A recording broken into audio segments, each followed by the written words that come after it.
Full wagons roll down from Seaham Colliery. After attachment to the rope, these 4 fulls will haul up 4 empties. It's called a self-acting incline. Above the halfway meeting point, the sets of wagons run on the centre rail and one of the outer rails.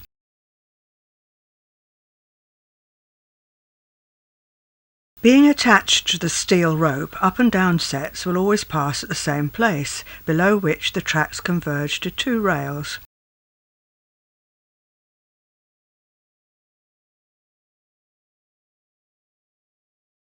A man rides up to check that the points at the lower end of the meetings have been fully pushed across for the next ascending set. Once the wagons have come to rest and been detached from the rope, this signal is lowered to allow the next stage of movement. Collected loaded wagons are moved on from the bank foot by the only diesel locomotive seen on this visit.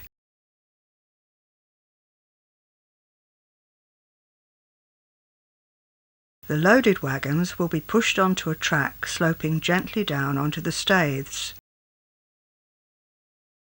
lowering a chute above the ship's hold. Pairs of wagons are now allowed to roll down to the unloading point and their bottom doors opened. A sample is taken. Emptied, the wagons roll on down, then back over spring points into the lower empties line.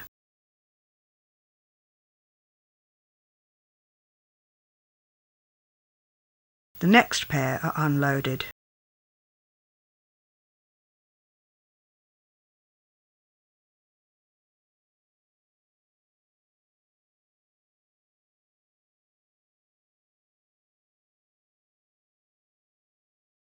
When enough empties have gathered, they'll be coupled together and a loco will come to return them to cliff-top level. Topping up sandboxes to avoid slipping on the climb.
This would be the loco shed, but it seems construction was never finished. Locos with B numbers were second-hand from Consett Ironworks.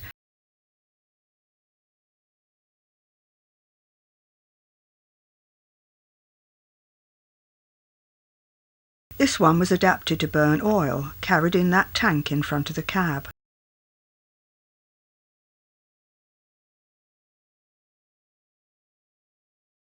We're riding on the diesel, pushing a long string of empties towards the foot of the incline.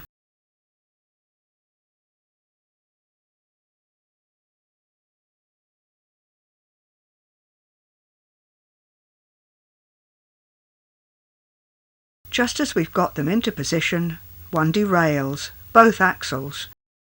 So the track gang we passed arrives with a jack. They know exactly what to do and are amused to be filmed while doing it.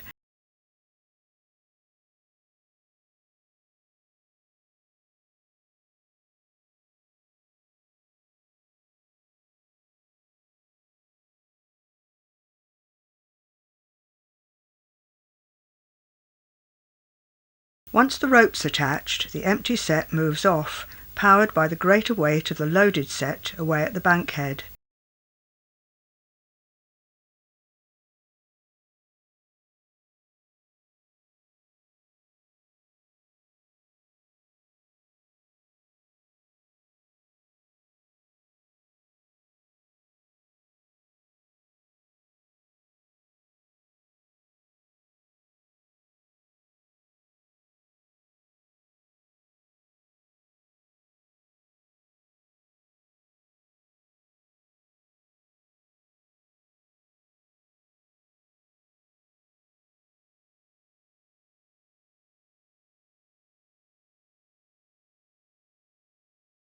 This old guardspan is lowered on another rope coupled to the empty set, which is hauled up past the loading screens through which they'll be run by gravity.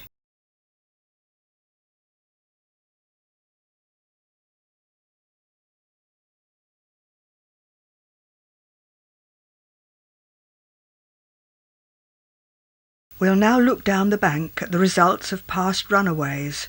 These are chaldron wagons from the days of the first railways, and it wasn't worth the bother of removing and repairing them.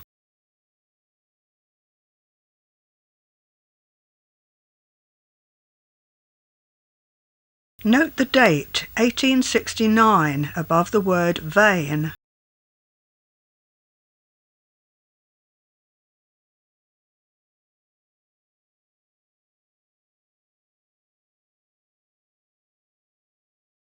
Even some relics on the beach.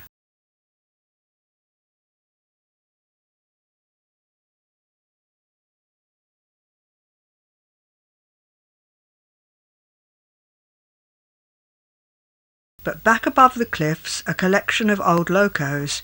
It was said these were kept as a source of spare parts for the operational locos.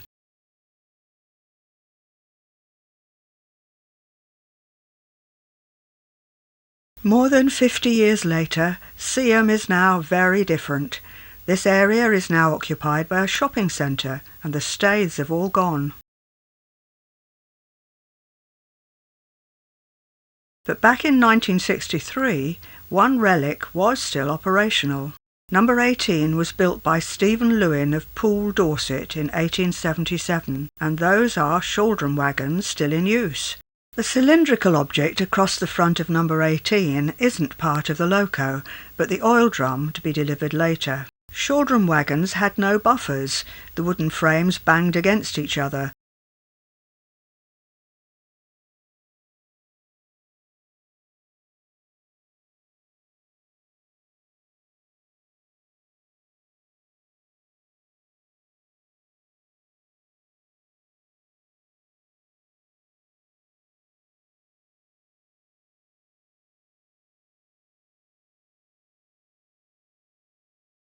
Couplings were link and pin.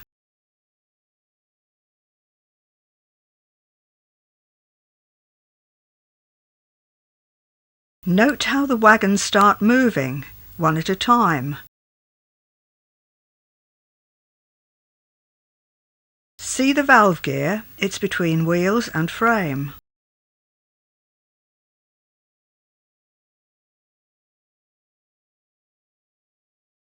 So, riding on number 18, we head along the main line. The A182 now runs along here.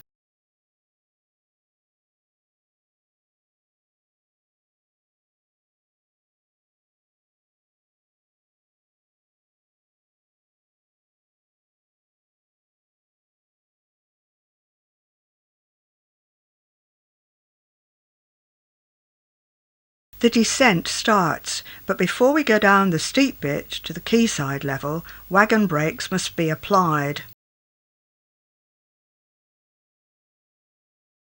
Health and safety? What's that? The crew kindly waited while I recorded the scene.